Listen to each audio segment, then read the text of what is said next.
कहते हैं कभी कभी ईश्वर भी रोते हैं, उन्हें भी अपने भक्तों के लिए दुख होता है, खुशी होती है। कभी कभी ये आंसू दुख के होते हैं और कभी कभी स्नेह के होते हैं।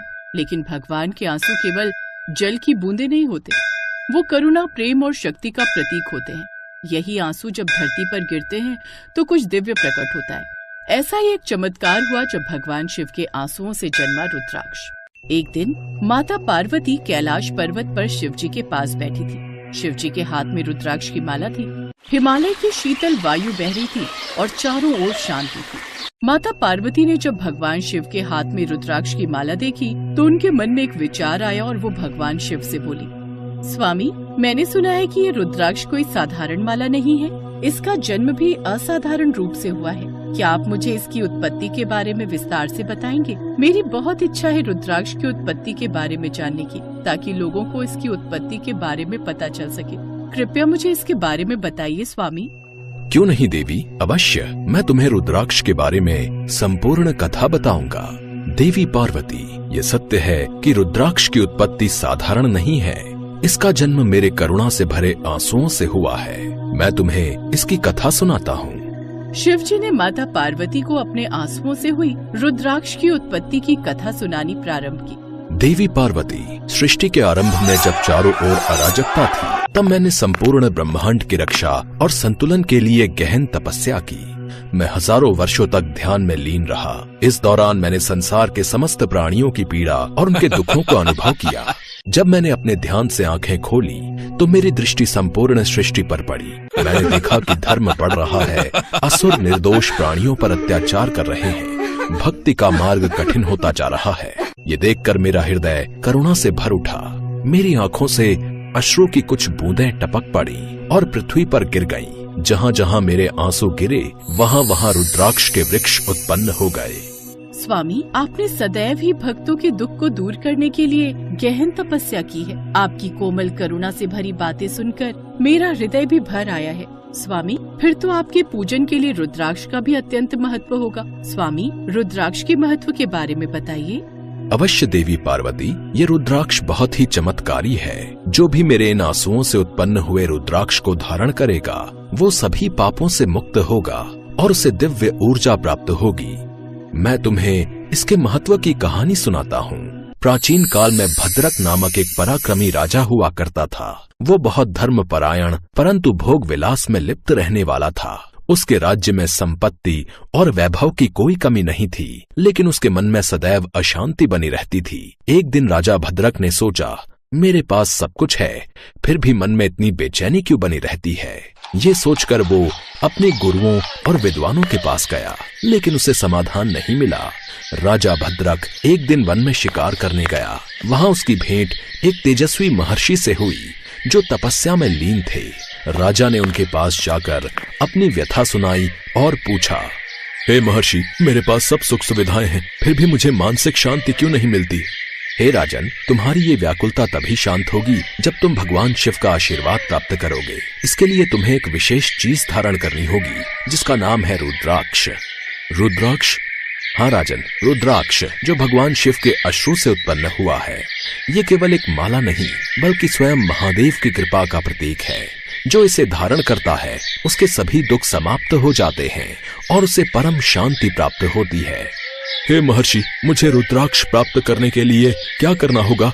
महर्षि ने राजा भद्रक को रुद्राक्ष प्राप्ति का रास्ता बताया। महर्षि के कहने पर राजा भद्रक ने घने जंगल में जाकर घोर तपस्या की। कई वर्षों तक कठोर साधना के बाद भगवान शिव प्रसन्न हुए और प्रकट होकर बोले, हे राजन, मैं तुम्हारी तपस्या से प्रसन्न हूँ। तुम्हें जो चाहिए मांगो। हे प्रभु, मैं केवल आत्मिक शांति चाहता हूँ। कृपया मुझे ऐसा उपाय बताइए जिससे मेरा चित्त शांत हो जाए।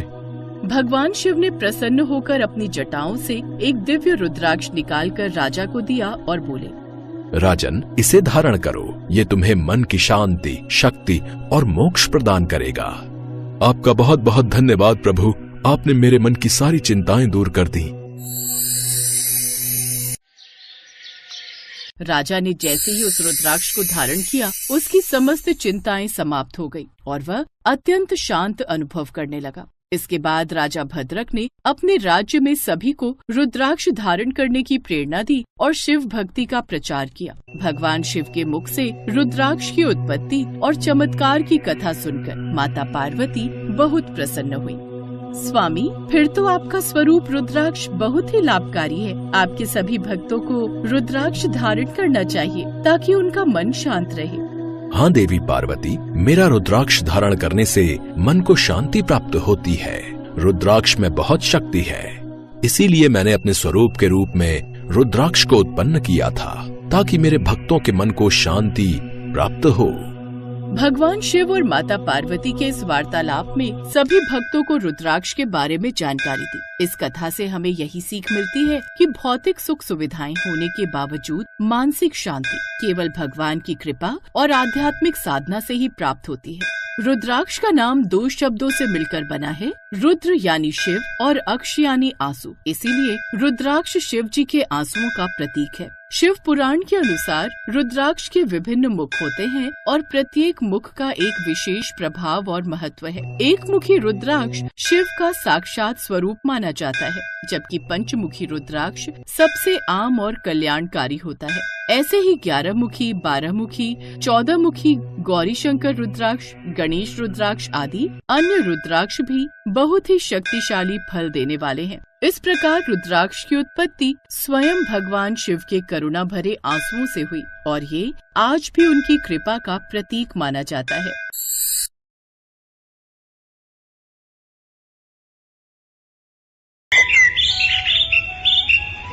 माँ पार्वती ने भगवान शिव से एक प्रश्न पूछा, जिसके बाद भोलेनाथ ने एक कथा सुनाई और अमर हो गया कबूतर का जोड़ा। उसी अमर कथा से जुड़ी है ये पौराणिक कथा। एक बार नारद मुनि कैलाश पर्वत पर भगवान शिव से मिलने पहुँचे।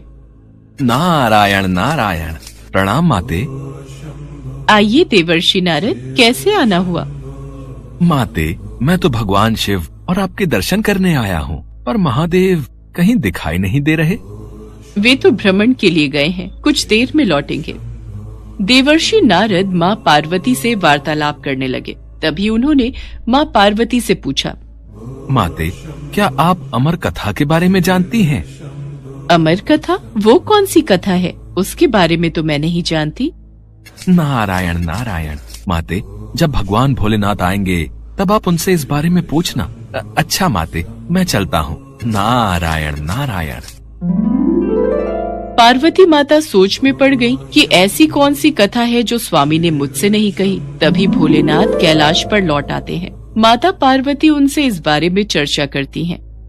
प्रभु, आपने मुझे कभी अमर कथा के बारे में क्यों नहीं बताया? मुझे आज और अभी अमर कथा सुननी है। ठीक है देवी, मैं आपको आज अमर कथा सुनाऊंगा, परंतु उसके कुछ नियमों का पालन आपको करना पड़ेगा। अमर कथा के दौरान आपको एक क्षण के लिए भी सोना नहीं है। आप बीच बीच में हुंकार भरती रहना ताकि मुझे आभास रहे कि आप कथा सुन रही हैं, क्योंकि मेरे नेत्र भी उस क्षण बंद रहेंगे। ठीक है स्वामी, मैं ऐसा ही करूंगी। भगवान शंकर ने माता पार्वती से एकांत और गुप्त स्थान पर अमर कथा सुनने को कहा, जिससे कि अमर कथा कोई अन्य जीव न सुन पाए, क्योंकि जो कोई भी इस अमर कथा को सुन लेता है वो अमर हो जाता। इसके पश्चात शिवजी देवी पार्वती को अमर कथा कहने एक गुफा में ले गए। पुराणों में कहा जाता है शिव जी ने देवी पार्वती को अमरनाथ की गुफा में अपनी साधना की अमर कथा सुनाई थी, जिसे हम अमृतत्व कहते हैं। प्रचलित कथा के अनुसार भगवान भोलेनाथ ने अपनी सवारी नंदी को पहलगाम पर छोड़ दिया, जटाओं से चंद्रमा को चंदनवाड़ी में अलग कर दिया और गंगा जी को पंचतरणी में तथा कंठाभूषण सर्पों को शेषनाग पर छोड़ दिया। इस प्रकार इस पड़ाव का नाम शेषनाग पड़ा। अगला पड़ाव गणेश पड़ता है। इस स्थान पर भोलेनाथ ने अपने पुत्र गणेश को भी छोड़ दिया था, जिसको महागुणा का पर्वत भी कहा जाता है। पिस्सू घाटी में पिस्सू नामक कीड़े को भी त्याग दिया। इस प्रकार महादेव ने जीवनदायिनी पांचों तत्वों को भी अपने से अलग कर दिया। इसके बाद माँ पार्वती सहित उन्होंने गुप्त गुफा में प्रवेश किया और अमर कथा माँ पार्वती को सुनाने लगे।